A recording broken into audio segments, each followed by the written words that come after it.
পিছিয়ে দেয়। যে ব্যক্তি দিনের গুরুত্বপূর্ণ বিষয়টি সম্পর্কে অবগত এবং সেটা প্রত্যেক মুসলমানদের জন্য অভ্যাস, এই বিষয়ে অনেক ফজিলত এসেছে। যে ব্যক্তি দিনের শিক্ষা করে আল্লাহর নিকট তার অনেক বড় মর্যাদা রয়েছে। সমস্ত সৃষ্টির জীব ইলমের অর্জন কাছে মাগফিরাতের দোয়া করে। আমিন।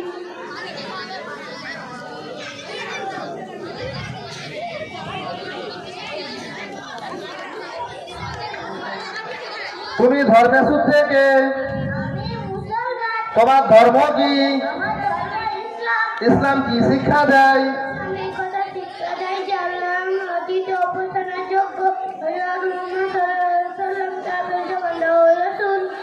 ইসলামের কালিমা কি? ইসলামের কালিমা লা ইলাহা ইল্লাল্লাহ মুহাম্মাদুর রাসূলুল্লাহ সাল্লাল্লাহু আলাইহি ওয়াসাল্লাম। সরেজন বলো, আমাদেরকে এবং আমাদেরকে চন্দ্র সূর্য পৃথিবী আকাশ সমস্ত সৃষ্টি জগৎকে কে সৃষ্টি করেছেন?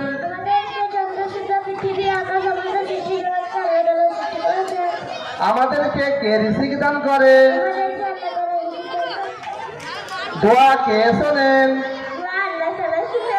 জীবন মরণ কে দান করেন? মুসলমান একমাত্র কার সম্মুখে মাথা নত করে?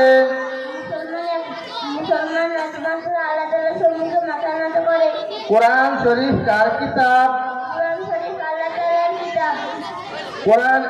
কোরআন কি শিক্ষা দেয়? মৃত্যুর পর কি পুনরায় জীবিত হতে হবে? ফেরেশতা কাদের বলে? ফেরেশতার সংখ্যা কত?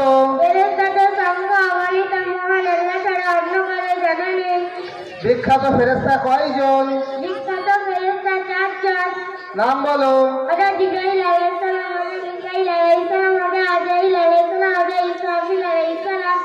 মাশাআল্লাহ মাশাআল্লাহ।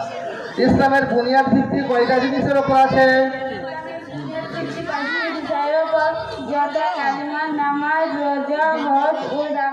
মাশাআল্লাহ। ইসলাম ধর্মে সর্বাপেক্ষা গুরুত্বপূর্ণ ইবাদত কোনটি? ইসলাম ধর্মের ইবাদত নামাজ। নামাজ। আজ নামাজ সর্বশ্রেষ্ঠ ইবাদত হচ্ছে নামাজ। নামাজ বাদে আমরা সব ইবাদত করে থাকি। আমরা মানুষকে যাকাত দিয়ে থাকি, ফিতরা দিয়ে থাকি, কোরবানি বছরে বড় গরু 1 লাখ 1.5 লাখ টাকা দিয়ে কোরবানি করিয়ে থাকি। এতে পয়সা খরচা হয়, কিন্তু এমন একটা ইবাদত যে ইবাদতে আল্লাহ তাআলা পয়সা খরচা করতে বলেননি। শুধু নামাজ পাক হবে, আর দুনিয়ার পৃথিবীর যে কোনো প্রান্তে আপনি যেখানেই দাঁড়াবেন সেখানে পাক জায়গাতে নামাজ হয়ে যাবে। আপনি যাকাত দেওয়ার জন্য দরজায় দরজায় যেতে হবে, এবং আপনার পাশে গরিব আসবে, দেখবেন কত আনন্দ লাগবে, কিন্তু নামাজ আমরা পড়ি না। এই জন্য নামাজ আল্লাহ তাআলা আমাদেরকে সর্বশ্রেষ্ঠ ইবাদত দান দিয়েছেন। কোন মাসে রোজা ফরজ হয়? মুসলমান হজ করতে কোথায় যায়? মাশাআল্লাহ মাশাআল্লাহ, খুব সুন্দর হয়েছে। আরো গুরুত্বপূর্ণ কিছু বাচ্চাদের কাছ থেকে শুনে নেব, যেগুলো আমরা কোরআনে কারীম সম্পর্কে আমরা জানি না, একটু শুনে নেব। বাবু তোমরা বলো তো, কোরআনে কারীম কত বছর ধরে অবতীর্ণ হয়েছে? কোরআনে কারীমে 23 বছর অবতীর্ণ হয়েছে। কোরআনে কারীমে কত পারা আছে? কোরআনে কারীমে 30 পারা আছে। কোরআনে কারীমে মোট কয়টি সূরা আছে? কোরআনে কারীমে 144 সূরা আছে। জান্নাতের দারোগার নাম কি? জান্নাতের দারোগার নাম রিদওয়ান। জাহান্নামের দারোগার নাম কি? জাহান্নামের দারোগার নাম মালিক। আবুল বাশার কোন নবীকে বলা হয়? আবুল বাশার আদম আলাইহিস সালামকে আবুল বাশার বলা হয়। মাশাআল্লাহ, খুব সুন্দর উত্তর দিয়েছো। বলো তো শোনা, হযরত নূহ আলাইহিস সালাম নিজের গোত্র থেকে কত বছর ধরে দিনের দাওয়াত দিয়েছেন? হযরত নূহ আলাইহিস সালাম নিজের দরবারে 950 বছর ধরে নিজের দাওয়াত দিয়েছেন। দেখেন ভাই, আমরা জানি না হযরত নূহ আলাইহিস সালাম একটি নবী ছিলেন। তার হায়াত 1000 বছরের বেশি ছিল। 950 বছর দিনের দাওয়াত দিয়েছেন। মাত্র 80 থেকে 82 জন ঈমান এনেছিল। আল্লাহ তাআলা তাদেরকে এমন আযাব দিয়েছিলেন, পুরো পৃথিবীতে আল্লাহ তাআলা সাবলাভ বন্যা করে দিয়েছিলেন। এত বন্যা পাহাড় শুদ্ধ ডুবে গিয়েছিল। 40 দিন পর্যন্ত পুরো পৃথিবী ডুবেছিল। এই জন্য আমরা এই গুনাহ থেকে আল্লাহ তাআলা আমাদেরকে হেফাজত করুক, যে প্রতিটা ইবাদত, প্রতিটা আমল আল্লাহর হুকুম নবী করিম সাল্লাল্লাহু আলাইহি ওয়াসাল্লামের তরিকা অনুযায়ী করব।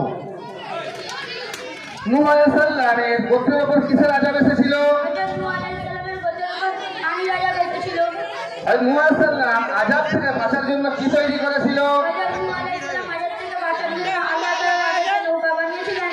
মাশাআল্লাহ, খুব ভালো। নূহ আলাইহিস সালামের নৌকা কোন পাহাড়ে দাঁড়িয়েছিল? হযরত নূহ আলাইহিস সালামের নৌকা দুটি পাহাড়ের উপর দাঁড়িয়েছিল। নূহ আলাইহিস সালামের ছেলে, আমরা ভাবি হাজী সাহেবের ছেলে, গাজী সাহেবের ছেলে, ইমাম সাহেবের ছেলে, আলেমের ছেলে জান্নাতে চলে যাব। মুসলমান নবী সাল্লাল্লাহু আলাইহি ওয়াসাল্লামের নূহ আলাইহিস সালামের ছেলের কেনান সেও জাহান্নামে যাবে। লূত আলাইহিস সালামের স্ত্রী সেও জাহান্নামে যাবে। নবীর ছেলে বলে ছাড় দেয়নি। আবার আল্লাহ তাআলা দেখিয়ে দিয়েছেন ইব্রাহিম আলাইহিস সালামের আব্বাকে আল্লাহ তাআলা জাহান্নামে দেবেন। নবীর ছেলে কাফের, কাফেরের ছেলে নবী। আল্লাহ আপনার দুনিয়াতে সব কিছু দেখে দিয়েছে। নবী সাল্লাল্লাহু আলাইহি ওয়াসাল্লাম উম্মত হয়েছি, দিলে ফিনান হয়ে গেছে, আমাদের কবরে কিছু আযাব হবে না, সোজা জান্নাতে চলে যাবে না। ভাই এরকম আশা করবেন না। আল্লাহ তাআলা আমাদেরকে মাফ করুন। ভাইজান এলসিডি বন্ধ হয়ে গেছে, লক্ষ্য রাখুন। মায়েরা দেখতে পাচ্ছেন না, মা বোনেরা দেখতে পাচ্ছেন না। এলসিডির দায়িত্বে যে আছেন একটু দেখেন, নাহলে জলসা প্রোগ্রাম বন্ধ হয়ে যাবে। একটু তাড়াতাড়ি দেখেন ভাই। মুসা আলাইহিস সালাম কে ছিলেন? মুসা আলাইহিস সালাম আল্লাহ তাআলার নবী ছিলেন। মুসা আলাইহিস সালাম লালন পালন কোথায় হয়েছিল? মুসা আলাইহিস সালামের নাম ফেরাউনের রাজপ্রাসাদে হয়েছিল। একটা বড় কাহিনী আছে। সব থেকে বেশি নবীর কথা এসেছে হচ্ছে মুসা আলাইহিস সালাম। বেশিরভাগ পাড়াতে মুসা আলাইহিস সালামের ঘটনা আছে, লম্বা ঘটনা, অনেক প্রোগ্রাম আছে, কথা বলার সময় নাই, আমরা পরের প্রোগ্রামে চলে যাব। ফেরাউন কে ছিল? ফেরাউন মিশরের এক ক্ষুধার্ত বাদশা ছিল। মুসা আলাইহিস সালামের উপাধি কি ছিল? হযরত মুসা আলাইহিস সালামের উপাধি কালিমুল্লাহ ছিল। হযরত মুসা আলাইহিস সালামকে কালিমাল্লাহ কি কারণে বলা হতো?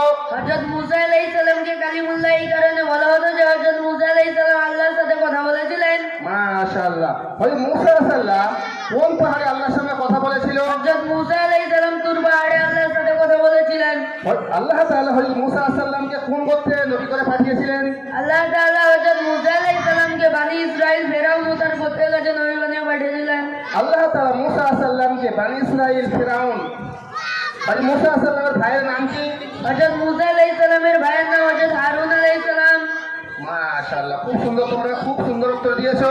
পরের প্রশ্ন, হিজরি বছর কখন থেকে শুরু হয়? হিজরি বছর নবী সাল্লাল্লাহু আলাইহি ওয়াসাল্লামের হিজরত থেকে শুরু হয়েছিল। মক্কা মুকাররমা কবে বিজয় হয়েছিল? মক্কা মুকাররমা 8 হিজরিতে বিজয় হয়েছিল। নবী সাল্লাল্লাহু আলাইহি ওয়াসাল্লাম এর মৃত্যু কার গৃহে হয়েছিল? নবী সাল্লাল্লাহু আলাইহি ওয়াসাল্লামের মৃত্যু আয়েশা রাদিয়াল্লাহু তাআলা আনহার গৃহে হয়েছিল।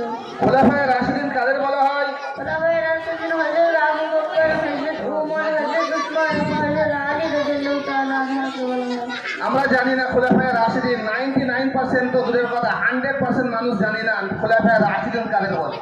এসব প্রশ্ন আবার কি, আবার এদিকে সেখানে কি দরকার ছিল? ওলামায়ে কেরাম যারা আছেন তারা কিতাব পড়ে পড়ে অনেক কিছু শিখেছেন, কিন্তু আমাদের সমাজে এইসব জিনিস জানে না। আমাদের সমাজেতে ক্রিকেটারের নাম জানে, ফুটবলারের নাম জানে, নায়ক নায়িকার নাম জানে, বড় বড় প্লেয়ারের নাম জানে। সেইগুলো জানা দরকার, এইগুলো আরো বেশি করে জানা দরকার রয়েছে। সাহাবায়ে কেরাম রাদিয়াল্লাহু তাআলা আজমাইনদের সর্বশ্রেষ্ঠ মর্যাদা কার ছিল?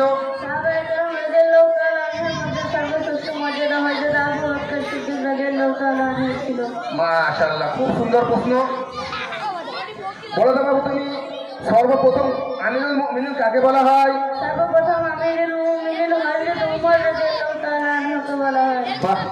মদিনায় মুসলমানদের জন্য কুয়া কে ক্রয় করেছিল? মদিনায় মুসলমানদের জন্য খাজা উসমান রাদিয়াল্লাহু তাআলা আনহু ক্রয় করেছিলেন। ইলমের দরজা কোন সাহাবীকে বলা হতো? ইলমের দরজা আলী রাদিয়াল্লাহু তাআলা আনহুকে বলা হতো। মুসলমানদের মধ্যে সর্বপ্রথম শাহাদাত কার হয়েছিল? মুসলমানদের মধ্যে সর্বপ্রথম হযরত সুমাইয়া রাদিয়াল্লাহু তাআলা আনহু হয়েছিল। দেখেন একটা গুরুত্বপূর্ণ একটি জিনিস, হযরত সুমাইয়া রাদিয়াল্লাহু তাআলা আনহা একজন মহিলা, এই ইসলামের জন্য সর্বপ্রথম শহীদ হয়েছিলেন। কারণ কি? ইসলাম গ্রহণ করেছিলেন, এই জন্য তার কাফেররা তাকে এমনভাবে তাকে হত্যা করেছিল, শহীদ করেছিল, কল্পনা করতে পারবেন না। এই জন্য এই সব জিনিস মহিলাদেরকে, ইসলামের সর্বপ্রথম যে শহীদ হয়েছিল, এটা সর্বপ্রথম মহিলা খাদিজা রাদিয়াল্লাহু তাআলা আনহা। নিজে বহুত বড় ব্যবসায়ী ছিলেন এবং বহুত মালদার ছিলেন। আল্লাহ তাআলা তার মালকে এমন কবুল করেছে তার বাড়িতে ফোকা ফাঁকা খেতে পেতেন না। আল্লাহ তাআলা এরকম করে মহিলাদেরকে এত আগে নিয়ে চলে গেছেন। সর্বপ্রথম কোন সাহাবী আযান দিয়েছিল? দিয়েছিলেন। কোন কোন মসজিদে নামাজ পড়লে বেশি সওয়াব পাওয়া যায়? মসজিদে নববী, মসজিদে আকসা এবং মসজিদে হারাম পড়লে সব বেশি পাওয়া যায়। রুহুল আমিন কাকে বলা হয়? রুহুল আমিন হযরত জিবরাইল আলাইহিস সালামকে বলা হয়। মাশাআল্লাহ। পরের প্রশ্ন, ইসলামের মূল আকীদা সমূহ কি কি? তাওহীদ, রিসালাত ও আখিরাতকে ইসলামের মূল আকীদা বলে। তাওহীদের মর্মার্থ কি? তাওহীদের মর্মার্থ হলো আল্লাহ তাআলাকে এক বলে স্বীকার করা। রিসালাতের মর্মার্থ কি? রিসালাতের মর্মার্থ হলো হযরত মুহাম্মদ সাল্লাল্লাহু আলাইহি ওয়াসাল্লাম আল্লাহ তাআলার রাসূল বলে মেনে নেওয়া। আখিরাত কাকে বলে?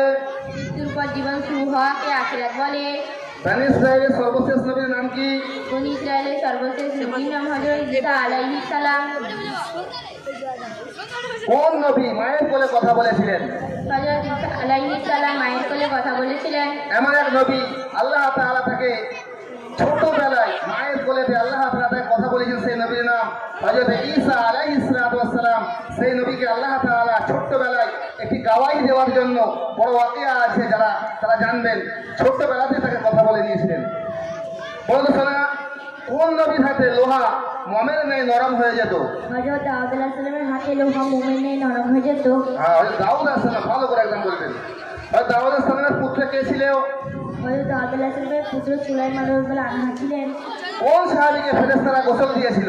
হযরত হানজালা রাদিয়াল্লাহু আনহাকে ফেরেশতারা গোসল দিয়েছিল। বাহ, এই একটা ভালো জিনিস। এমন এক সাহাবা ছিলেন, সাহাবারা শহীদ হয়ে গেলে তাদের গোসল করার প্রয়োজন ছিল না, যে অবস্থাতেই তারা শহীদ হয়ে যেত সেই অবস্থায় তাদেরকে জানাজা দিয়ে তাদেরকে দাফন করে দেওয়া হতো। এমন এক সাহাবা ছিলেন, তিনি গোসল ফরজ হয়ে গিয়েছিল, ঘন্টা বেজে গিয়েছে, জিহাদের ঘন্টা বেজে গিয়েছে, গোসলকে পানি ঢালবে, সেই সময় জিহাদে পৌঁছে গিয়ে শহীদ হয়ে গেছিলেন। আল্লাহ তাআলা তাকে ফেরেশতা আসমানে তুলে নিয়ে গিয়ে ফেরেশতার মাধ্যম দিয়ে তাকে গোসল করিয়েছে। এরকম ওয়াকিয়া আমরা জানা দরকার রয়েছে। আজ আমাদের সমাজে জানকারি নাই, জানা নাই, বাচ্চারা আসে আর যায়, আমরা মনে করি মক্তব তো, ও আবার কি আছে, ওটা ভর্তি করার কোনো প্রয়োজন আছে নাকি? আমার ছেলেকে ডক্টর করতে হবে, মাস্টার করতে হবে, ইঞ্জিনিয়ার করতে হবে, তবে বড় বড় জায়গায় প্রাইজ পাবে। কোন সাহাবী রাসূল কোন সাহাবীকে বলা হয়? বলো। হযরত হানজালা বিন সাবিত রাদিয়াল্লাহু আনহু বলা হয়।